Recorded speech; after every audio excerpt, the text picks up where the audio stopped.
Hey guys, this is Agent Lozen, and today I'm bringing you the winning tips and tricks for Star Wars on Nintendo Entertainment System.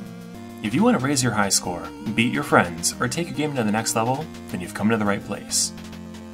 In Star Wars, you play as Luke Skywalker, traverse alien worlds, and discover secrets while you build a team of trusted friends. If you have time for it, you can save a galactic princess and defeat an evil empire too. You can find a better gun if you complete this cave. This is a good place to learn the basics of the game's controls. Use the B button to fire your gun, and you can also hold it to run, while the A button jumps. Carefully time the dripping slime and proceed under it when you have an opening.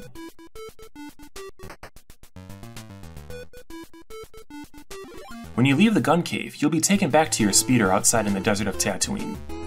Star Wars is a really open-ended game. Where you go from here is up to you, but the game is easiest to complete when you've collected the most stuff. Go northwest from Gun Cave and enter the Sandcrawler. According to C-3PO, R2-D2 is being held in here.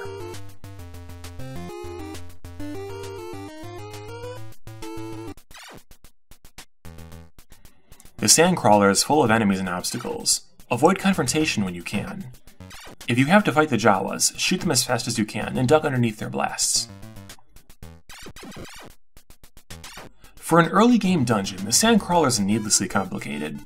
Perform running jumps to pass over large holes and gradually make your way to the top. Beware of falling great distances. The further Luke falls, the more damage he takes. When you reach this point, wait for the presses to rise up before you go under them.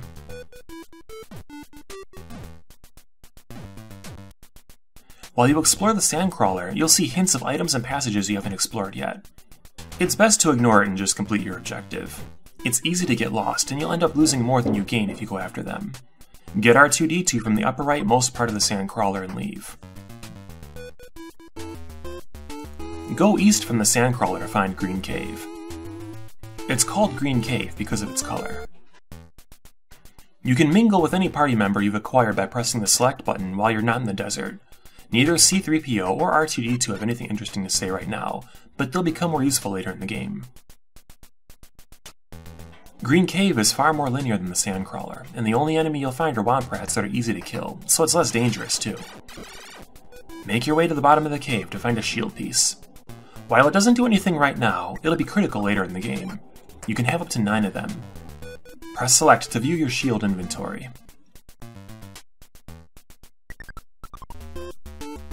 Keep going east to reach the next cave. You can technically explore the desert caves in any order you want to. The early part of the game has an open-ended appeal that I talked about earlier, and this order is easiest for me to remember. This is Obi-Wan Cave. I could explain why it's called that, but I don't want to ruin the surprise. Obi-Wan Cave is infested with wasps. They'll swarm you and can knock you off platforms, so shoot them and send them back to hell where they belong as soon as you can. Keep an eye out for a different colored wall to discover a secret alcove. This alcove is layered to an ancient Mayan god. Mayan gods can take a lot of abuse and use a soul-powered chest beam that deals incredible damage to Luke. Shoot it as fast as possible before it can fire its soul beam to send it back to hell where it belongs. Your reward for battling the Mayan deity is 2 extra lives in the back of its lair.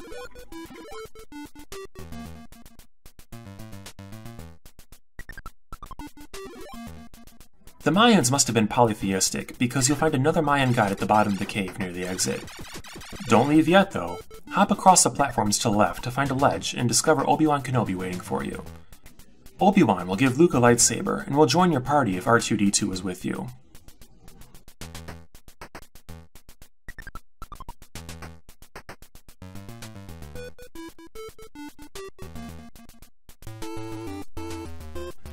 Head south from Obi-Wan Cave and follow the wall around to the left.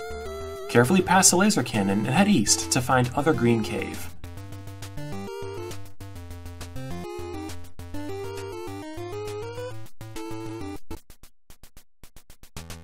You can equip Luke's lightsaber from the select menu in this cave. The lightsaber deals tremendous damage and can kill many enemies with a single hit. If you've seen the movies, then you would expect it to be graceful and easy to use, but instead the opposite is true. It's actually unwieldy and doesn't work well when you think it should. It requires a lot of practice to even be decent with. In other words, you're usually better off just using the gun. Other Green Cave is simple, short, and very forgiving. Leap over the bugs when you can. If you fall, there are several health restoring items you can pick up. You can enter and exit caves as many times as you want, even caves you've already beaten. What's more is that all of the important items like health orbs, shields, and extra lives will reappear too. Since Other Green Cave is so easy to run, you can easily build up your shield stockpile by abusing the reappearing items.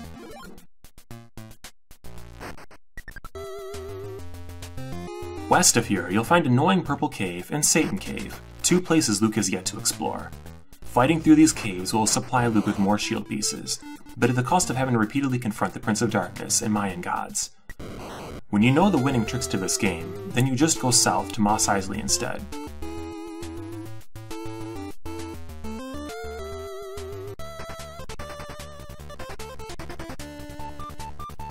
At Mos Eisley, Luke is greeted by a fun remix of the Cantina theme from the movie. Not far from the entrance, you'll find an entry into the Cantina. Press up to venture in. You'll never find a more wretched hive of scum and villainy than this place. Against all logic, touching the enemies here deals significant amounts of damage to Luke. Worse yet, you can shoot through the horse heads, but the purple robots are invulnerable. Very carefully make your way to the back to meet Chevy Chase.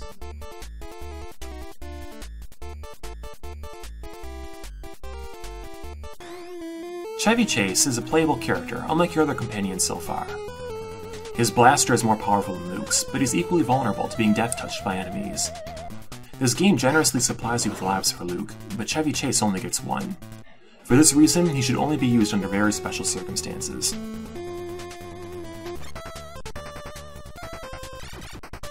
Now we're ready to leave Tatooine, but to do that, you'll have to fight through the spaceport. Stormtroopers and bounty hunters are new enemies here. Stormtroopers behave predictably, walking and firing. Expect to take unfair amounts of damage if you touch them, though. Remember, being shot is always being better than being touched. Bounty hunters only become aggressive when you attack them. When you do, they get really scary. Put out their lights with a single swing from the lightsaber.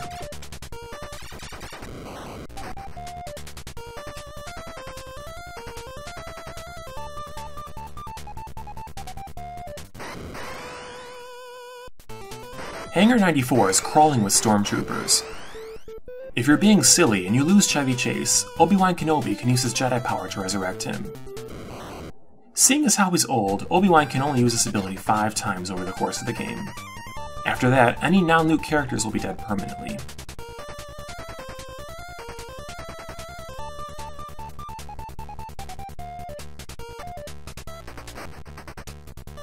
The hangar isn't too complicated, but still requires a lot of patience to get through.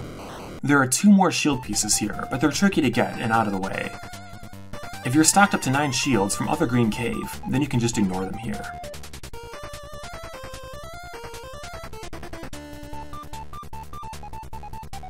If you've made it this far, then you've accomplished everything up to this point. One of the aspects I like about this game is that right from the start, you can run to the hangar and leave Tatooine without completing any of the goals, but the game is much harder if you do.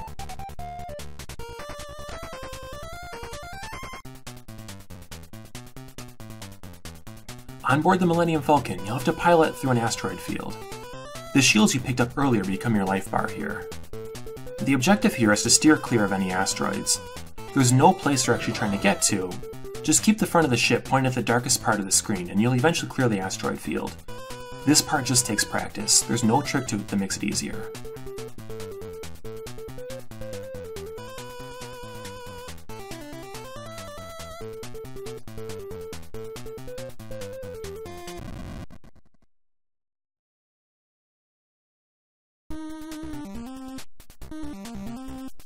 Starting here in the Death Star hangar, Star Wars becomes a more linear game, and there isn't any more open world to traverse.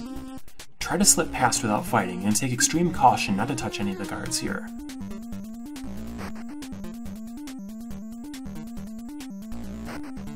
Beware of mounted gun stormtroopers when you ride the vacuum tubes up. Although, getting shot is always better than being touched. It can take years of therapy to recover from the latter. On the 3rd vacuum tube, enter it from the right and immediately exit to the left to land on the platform.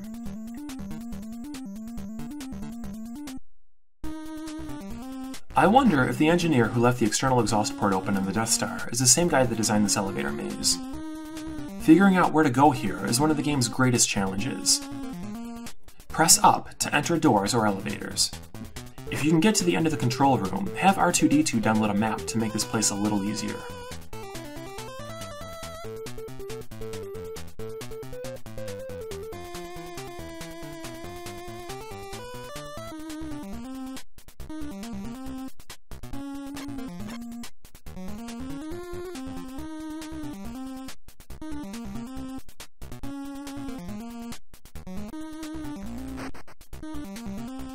To get through the elevator maze, jump across the pit to the right of the control room and enter the first elevator. From here, keep riding the closest elevator to you.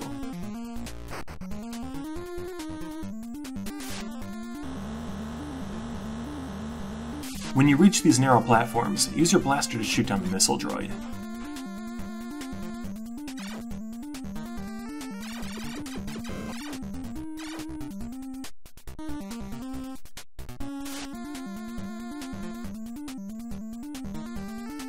The tractor beam control room is most easily beaten with a powerful blaster. When you get here, have Chevy Chase show Luke how it's done. While avoiding the laser fire, jump between ladders and shoot the core.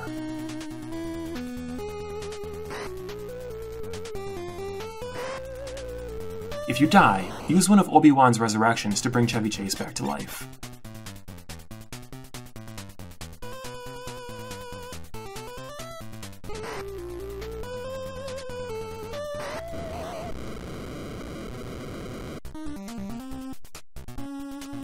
With the tractor beam disabled, Luke and his friends can now leave the Death Star. The rest is up to you. Oh come on, another elevator maze? I hate this game.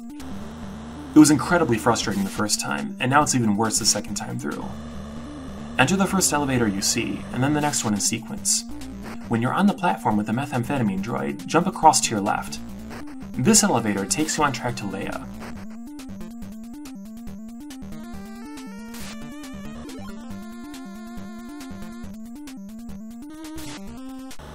Return back the way you came to the Leia elevator. Drop down here and go left to the first elevator. This is the exit path.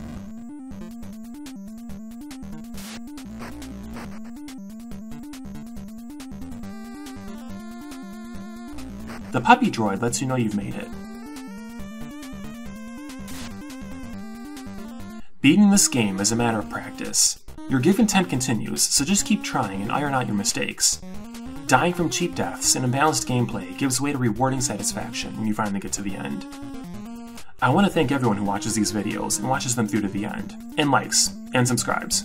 You the real MVP. Thanks for watching, and I'll see you next time.